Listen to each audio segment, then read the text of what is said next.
This tutorial is an extension of the tutorial on how to create class diagrams using StarUML2. We showed how to create this class diagram in that tutorial. The goal of this tutorial is to show some of the more advanced features of class diagrams, making class diagrams.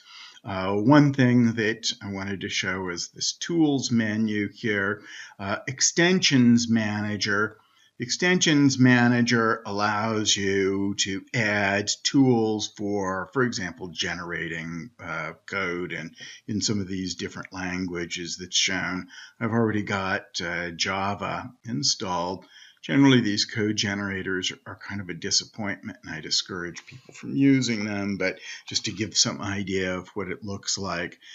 Here we see some of the preferences. Do you want to generate Java documents? How much spacing should be indented? Let's see, some of these things, public only, type hierarchy, right, which diagrams we're going to use. So I think I'm just going to go ahead with whatever the defaults are. And now let's generate some code. And this is going to put our code in, let's see, select base model. Oh, we have to select a model here. So I think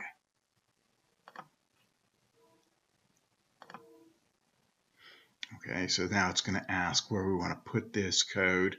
Let's put it on the desktop for now.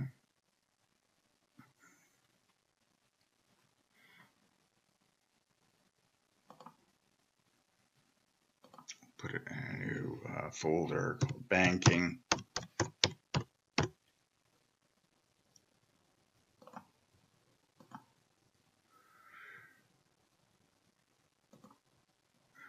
Now let's see if we've got banking here. Let's open that up. Accounts. So here's account.java. This should be pretty interesting. Let's see.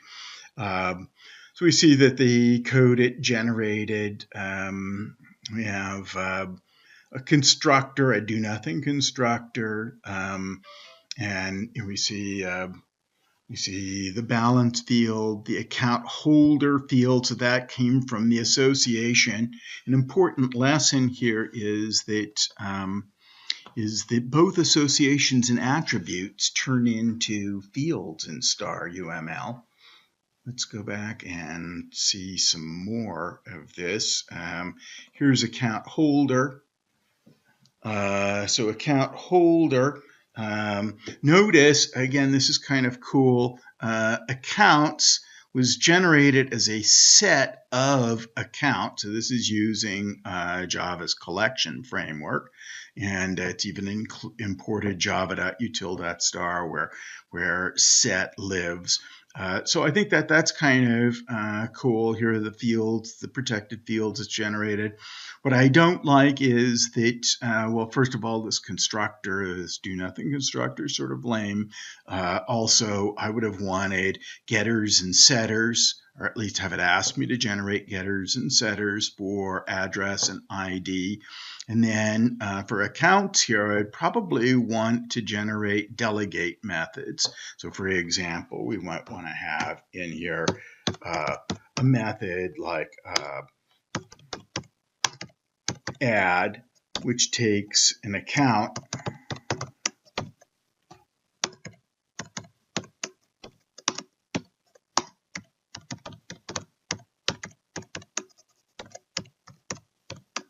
and adds that account to the list. This is generally preferable to having a getter for accounts because then a person can do whatever they want to that set of accounts. What else do we have in here? Let's see. Let's just take a quick look at individual. Notice individual extends account holder. So this is an example of the kind of code generation that can be done. In fact, I'll tell you right now that lots better code generation can be done. There's nothing that really substitutes for a programmer as a code generator. I want to add a few more things here. So I'm coming back over to banking, and let's add another package model, package subsystem. I don't really care that much. This package I'm going to call investments, let's call it. Okay, so this is also going to be part of banking. I'm going to right mouse click on it and add to this. I'm going to add a diagram, a class diagram, and I'll call it main as well. Just convention, I suppose. And now this is going to represent investments.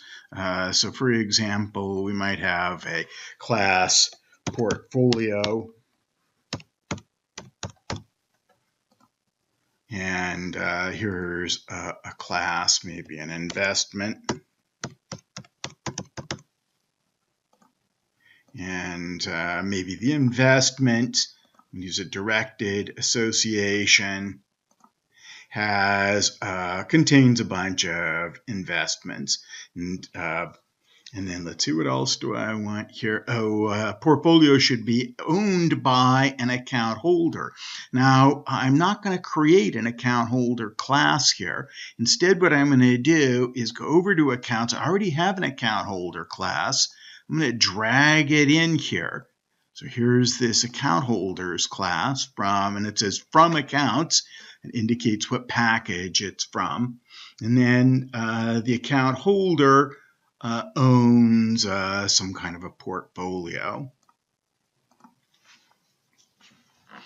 Okay, let's fix up some of these associations. So on this side, by default, it is navigable. Let's make its visibility private, and let's set it to 1. So every portfolio is going to be held by or owned by one account holder.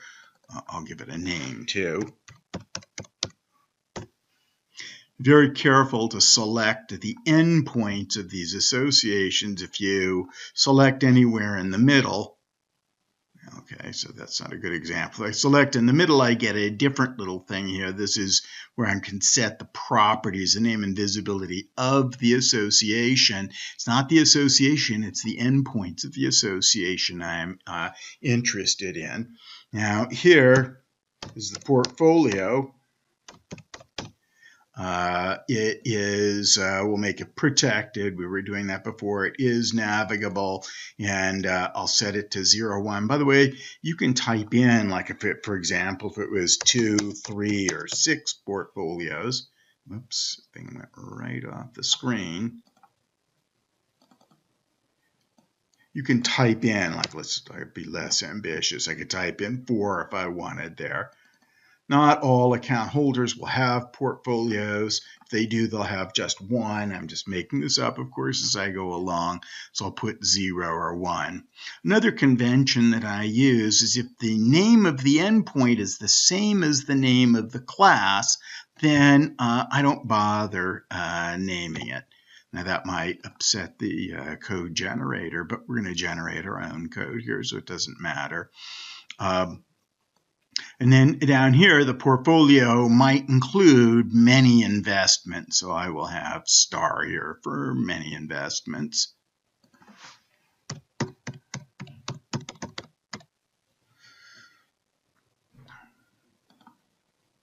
Oops, it's public. Probably want to make that private.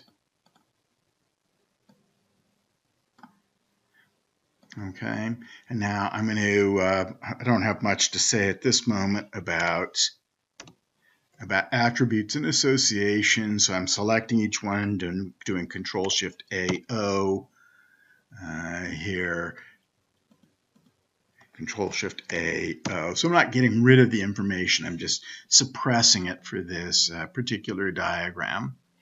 Now, when we want to add investments to a portfolio, we're going to use an investment strategy. And different account holders will want different strategies. And so I'm going to click on Interface now, click over here,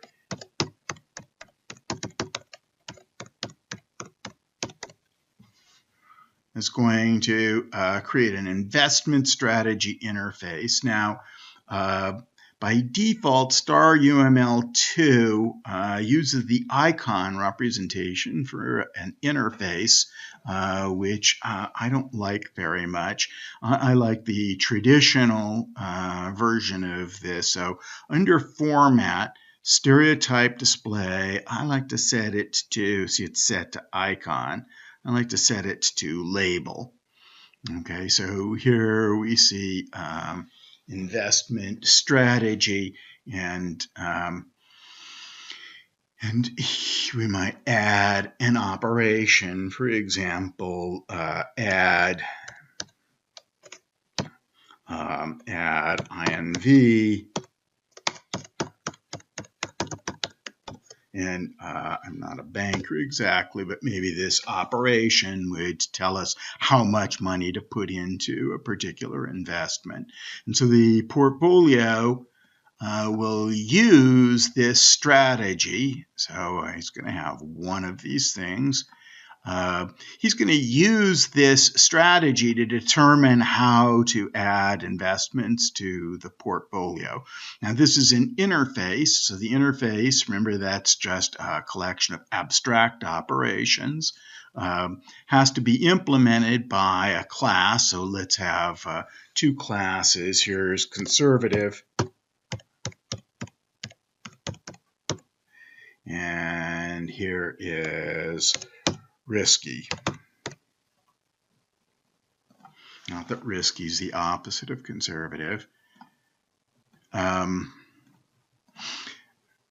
So these are classes that implement the strategy. That is the interface realization arrow over here. So I'll click that twice and I'll connect to these. You see you get an arrow similar to the extends arrow, but with a dashed shaft. The code we'd expect to generate is class conservative implements investment strategy. Okay, a few other things that I thought would be useful to show you. Let's come back over here to our model view. I'm going to collapse investments. I'm going to collapse accounts. So we can see that the banking application is starting to get more complicated. So to provide a little roadmap, I'm going to right mouse click on banking, and I'm going to add a class diagram to it. And here I see it's generated actually a model. I was thinking that it would generate, I guess not. I was thinking it would generate a just a diagram without a model. So I'm going to call this banking. Okay, and I'll call the class diagram again, just I call them main usually. That's not the best idea sometimes. Now here what we can do is I'm going to create a package diagram, which is just another kind of accounts diagram. And I can drag these in here. So accounts and investments. We could also create new packages. So I come down here and I can create like a new package. Let's say we've got accounts, we've got investments. Maybe we can holdings. I'll call it. I can't think of another package, but for right now it makes sense for banking. But here we have holdings, investments, banking. So we see that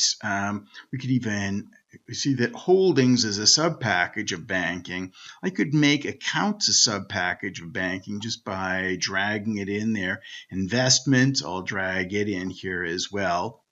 One of the things you can show is dependency between packages. For example, we've seen that investments refers to account holders, which was defined up here in accounts. And maybe holdings will also have a similar dependency on this. So this is kind of a nice way of showing an overview of a fairly complicated application. So So again, if I collapse everything and then uncollapse it, main here is showing the different packages that constitute the banking package. Coming back to accounts for a moment, show you one other kind of cool thing. So for example, under classes advanced, I can collapse this now, I think. There are things like primitive types, data types, signals, enumeration. All right, here we could have something like currency. So what currency is the balance represent? I'll create an association over here.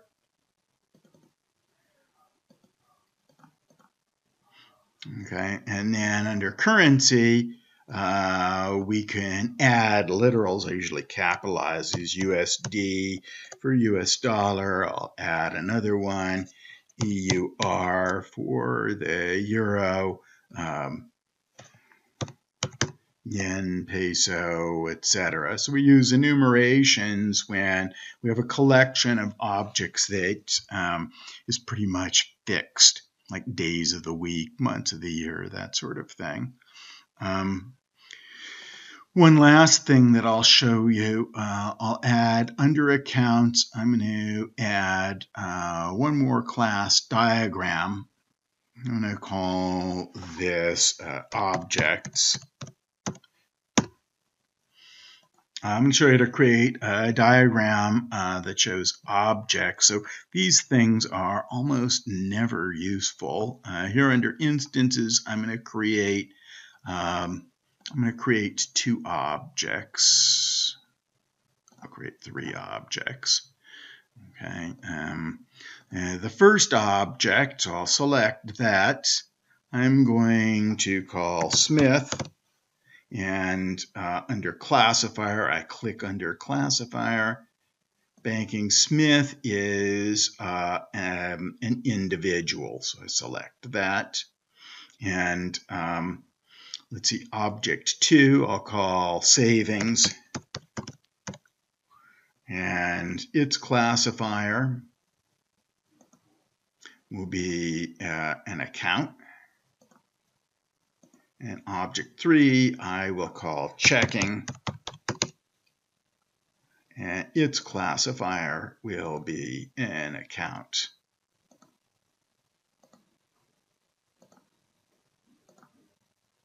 Next, I'm going to create a link from Smith to savings, Smith to account. Under this link, I can also specify which association that link is an instance of. So links, which you can sort of think of as pointers or references in C++ or Java, is an instance of the account holder account association. Okay, nothing really shows up here. Same thing with this one. Which association is this link an instance of? And this was, remember, under account holders where we find that particular association. You can also do things like under savings, for example. If I double left mouse click on it, I can add a slot. So here is slot 1.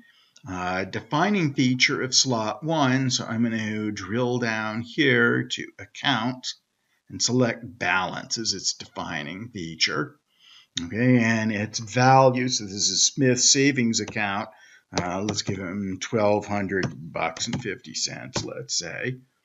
And the visibility is private. And then the name, see if I just don't have a name at all. If I just forget the name of that, its balance is $1,200.50. And so this is an example. I've just started on this, but this is an example of an object diagram.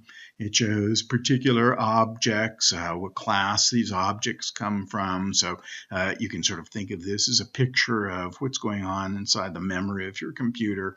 Like I said, they're not particularly useful diagrams. Sometimes in object-oriented analysis, there are some applications of them, but in design, I don't use them much. A couple of other things I'll show you. Here's something that's useful.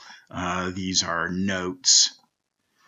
So a note, you could type in something like Joe Smith. Let's see. I think there's still some bugs in.